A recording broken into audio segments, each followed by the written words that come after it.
Hello friends, my name is Mani and welcome with RK. आज हम ऋषभ के साथ हैं और ऋषभ बर्लिन में है।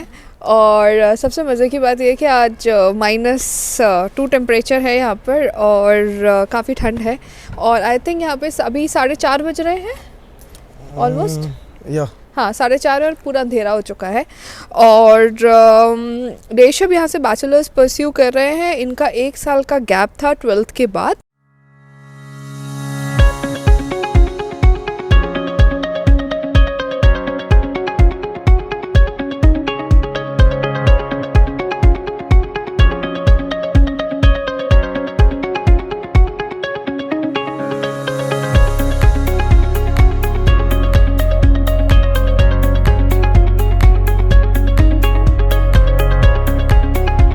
और उसके बाद भी इनके वीज़ा में कोई प्रॉब्लम नहीं आई, कोई एप्लीकेशन में प्रॉब्लम नहीं आई, वीज़ा अपॉइंटमेंट में नहीं आई प्रॉब्लम, और सारी चीज़ें बहुत स्मूथली चली। और आए हुए अभी 3 महीना हो गया ऑलमोस्ट, ज़्यादा या 2.5 2.5। और ये हमारी ही एकोमोडेशन में है, घर सास में, जो यहाँ पर मिट्टे में है, तुर्किश रास्ता के पास। और अब हम ऋषभ से पूछेंगे कि ऋषभ, आप बताइए कि आपने इंट्रोडक्शन दीजिए। और थैंक यू सो मच अपने टाइम के लिए। जी, thank you so much for you too. आपकी वजह से ही मैं यहाँ बर्लिन में आ पाया हूँ। तो मैं जर्मनी आया था आज से 2 महीने पहले, 2.5 मंथ्स पहले।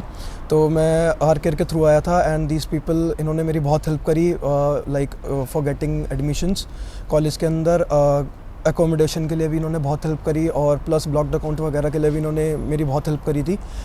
सेकेंडली जो वीज़ा अपॉइंटमेंट था वो बहुत स्मूथली गया, बिकॉज इन्होंने सब चीज़ें बहुत अच्छे से और बहुत उससे करवाई थी और समझाया भी था काफ़ी कि कैसे कैसे क्या क्या चीज़ करनी है। तो थैंक यू क्योंकि आपकी वजह से हम यहाँ पर, मैं आज यहाँ पे हूँ। अरे नहीं। और आई थिंक तुम्हें किसने रिकमेंड किया था, मुझे नाम याद नहीं आ रहा। सक्षम भी 4 साल पहले 4 साल पहले या आपके थ्रू ही गया था, वो भी गया था। तो और मुझे आज भी याद है, जब तुम अपने अपॉइंटमेंट के लिए जा रहे थे तो तुम इतने रिलैक्स थे। हाँ। कि हम डरे हुए थे कि भैया ये इतना रिलैक्स क्यों है। ऐसा हुआ था कि मैं मतलब सब चीज़ें हंसी मजाक में चल रही थी कि हाँ। लगेगा नहीं लगेगा, ठीक है। मैं सीरियसली ऐसा था, लेकिन एक टाइम पे एक चीज़ ऐसी थी कि मुझे भरोसा था कि अंशुल सर ने, मनी मैम ने जो हेल्प करी है वो मतलब हो जाएगा। एक ट्रस्ट था इन लोगों पे, जो मतलब जैसे दोनों ने मेरा एडमिशन वगैरह करवा दिया था। फिर आइल्स में बैंड कम थे तो सर ने इंसिस्ट करा था कि एक एग्ज़ाम होगा इंग्लिश का छोटा सा, जो बीएस कॉलेज के थ्रू होगा। तो वो कॉलेज के थ्रू वो एग्ज़ाम भी दिया, वो भी सर ने समझाया कि कैसे कैसे क्या क्या देना है, क्या क्या जवाब देने हैं। तो इन्होंने मदद बहुत करी और मतलब इस चीज़ को लेके कि I have faith and trust in these peoples. So उस वजह से मैं बहुत रिलैक्स था। आई वॉज मेंटली लाइक बिल्कुल very okay and they were like having tension that कि पता नहीं क्या होगा, इनका वीज़ा लगेगा नहीं लगेगा। ये बहुत तो बहुत परेशान थे, क्योंकि पहले दिन भी ऐसा था कि तुम बैंगलोर पहुंचे, तुम्हारा वीज़ा बैंगलोर से था और दिल्ली में अपॉइंटमेंट्स का प्रॉब्लम था, तो तुम बैंगलोर ही रह रहे थे। सारी चीज़ें बैंगलोर से अरेंज कराई गई थी आपकी, और इसीलिए आपको उसी सिस्टम के थ्रू कराया गया था कि जो आप बैंगलोर के लिए एलिजिबल हो जाए, है ना। तो इम्पोर्टेंट पॉइंट ये, और हाँ सबसे इम्पोर्टेंट है कि तुम सुबह को आराम से सारे डॉक्यूमेंटेशन सुबह को पूछ रहे हो कि ये डॉक्यूमेंट हमारा रह गया है, स्पेशली तुम्हारा बैंक अकाउंट की डिटेल्स। तो सुबह 6 बजे कॉल आ रहा है कि कहाँ जाना है, कैसे करना है। But I think everything went smooth. तो अब मुझे ये बताओ कि इंडिया में आपने 12th कहाँ से किया, कहाँ के रहने वाले? मैं इंडिया में दिल्ली में रहता हूँ और मैंने 12th अपनी national institute of open schooling से करी थी। Yes, thank you, very good. ये मैंने एक और वीडियो बनाई है कि NOS वाले स्टूडेंट्स जर्मनी आ सकते हैं, उनको कोई प्रॉब्लम नहीं है।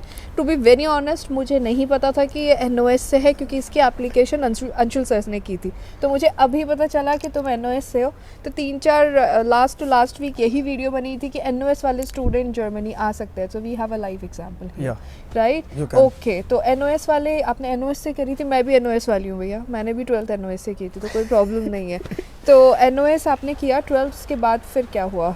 उसके बाद कुछ नहीं, मैं सोच रहा था कि क्या करना है लाइफ में, क्योंकि लाइफ में कुछ करना वो इम्पोर्टेंट होता है ना कि खाली बैठना। तो सोच रहा था कहाँ जाऊँ कहाँ जाऊँ कहाँ जाऊँ।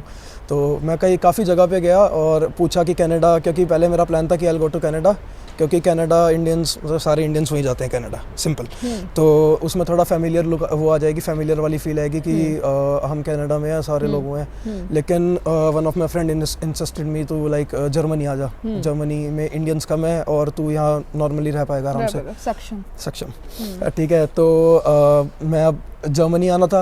अब अपने आप तो कुछ कर नहीं सकता था क्योंकि इतना दिमाग नहीं है मेरे अंदर। तो मैंने सक्षम से पूछा कि अब ये बता कि किसके पास जाऊं, कैसे करूं सारी चीज़ें। Then Saksham gave me Anshul sir's number कि talk to this guy and he'll help you with everything, and he is the only person who can send you to Germany after you have this problem. You completed your class from NIOS and then this. So I consulted Anshul, I called Anshul sir, I talked to him about everything, and then I'm here. तो इसलिए किसी को भी अगर कोई problem है, कोई सोचता है कि हम NOS के ऊपर नहीं जा सकते, ऐसा कुछ नहीं है। आप जा सकते हो, आप अप्लाई कर सकते हो यहाँ पर। NOS 12th के बाद भी आप यहाँ पे आ सकते हो। अगर किसी का गैप है तो भी वो अगर प्रॉपरली जस्टिफाई किया जाए आपकी बैचलर्स के लिए और आपके वीज़ा के लिए, वो भी एक्सेप्टेड है। इसके साथ साथ अगर आप ये सोच रहे हैं कि हम बैचलर्स करने यहाँ पर नहीं आ सकते या हमारा वीज़ा रिजेक्ट हो जाएगा, हमारी प्रोफाइल स्ट्रॉन्ग नहीं है, ऐसा कुछ भी नहीं है। अगर आपके डॉक्यूमेंट्स पूरे सही हैं और सही से आप एम्बेसी को रीज़न देते हो और आप अपनी प्रोफाइल प्रॉपरली क्रिएट करते हो, तो हमारे पास वीज़ा के रिजेक्शंस है ही नहीं as compared to other agents, क्योंकि हम पूरा एक रोड मैप बनाते हैं। रोड मैप मतलब 1 साल तक चीज़ें चल रही होती है जिसके हिसाब से आपको जाना है। आप लास्ट में आके एंड मोमेंट पे ये प्रॉब्लम हो तो अलग चीज़ है। और हमारे पास लाइव एग्जांपल ऋषभ का है। ऋषभ भी अब यहाँ पे आप बैचलर्स किस में कर रहे हो? Bachelors in hospitality and tourism management में कर रहा हूँ। और कौन सी यूनिवर्सिटी है? Berlin school of business and innovation. Okay ji. और यहाँ पे आपको एकोमोडेशन में किसी चीज़ में कोई प्रॉब्लम तो नहीं है? नहीं, हाँ, एकोमोडेशन के लिए एक बात। Actually I came here on 15th of September। तो स्टार्टिंग में मेरा ये प्लान था कि मैं, जो सक्षम है मेरा फ्रेंड बचपन का, तो मैं उसके साथ रह रहा था फॉर 15 days कि चलो देखते हैं, रूम मिल जाएगा। लेकिन यहाँ बर्लिन में इतनी क्राइसिस है रूम्स की या अपार्टमेंट्स की या फ्लैट्स की कि आपको बड़ी आसानी से रूम नहीं मिलता। तो you have to struggle for rooms too. Very true, बहुत मुश्किल से मिलता है। लाइफ के साथ स्ट्रगल चलता है यहाँ पे, लेकिन छोटी मोटी चीज़ों, रहने के लिए, घर के लिए, यहाँ वो स्ट्रगल बिल्कुल डिफरेंट है। तो वन डे अंशुल सर को कॉल करा मैंने कि sir I need a room, मेरे को रूम नहीं मिल रहा। सर सेड कि टेंशन मत लो ऋषभ, मैं कुछ करता हूँ। And then I am living in sir's house in Berlin itself. अगले दिन मेरे पास अपार्टमेंट। अरे मैं रात को तुम्हारे पास कॉल आया था सर से कि सर एकोमोडेशन का नहीं हो रहा है, क्या करना है? तो सर ने अगले दिन ही कॉन्ट्रैक्ट भेज दिया था। हाँ। या एक दिन बाद जैसा? नहीं, अगले दिन ही आ गया था। सर ने बोला कि ऋषभ ये इसमें अकाउंट डिटेल्स है, इतने वो भरने हैं, ठीक है, पेमेंट कर दो, तुम्हारा रूम कंफर्म। मैंने ऑन द स्पॉट पेमेंट करी, रूम कंफर्म। तो इसलिए अगर किसी को भी ऐसी कोई प्रॉब्लम आ रही है, कोई दिक्कत है, तो आप कांटेक्ट कर सकते हैं। बाकी हमारे स्टूडेंट्स को ये सारी प्रॉब्लम नहीं आती है। अगर आप प्रॉपरली चीज़ें इन्फॉर्म करो, प्रॉपरली चीज़ें करो, तो हर चीज़ टाइमली होनी चाहिए, टाइमली इन्फॉर्म करना चाहिए, उसके हिसाब से सारी चीज़ें हो जाती हैं। Thank you so much Rishabh, thank you for your time and yes, and thank you for watching this video. If you have any questions Germany से related, Ausbildung से related or MS या bachelor से related, we would be very happy to help you out. Thank you so much.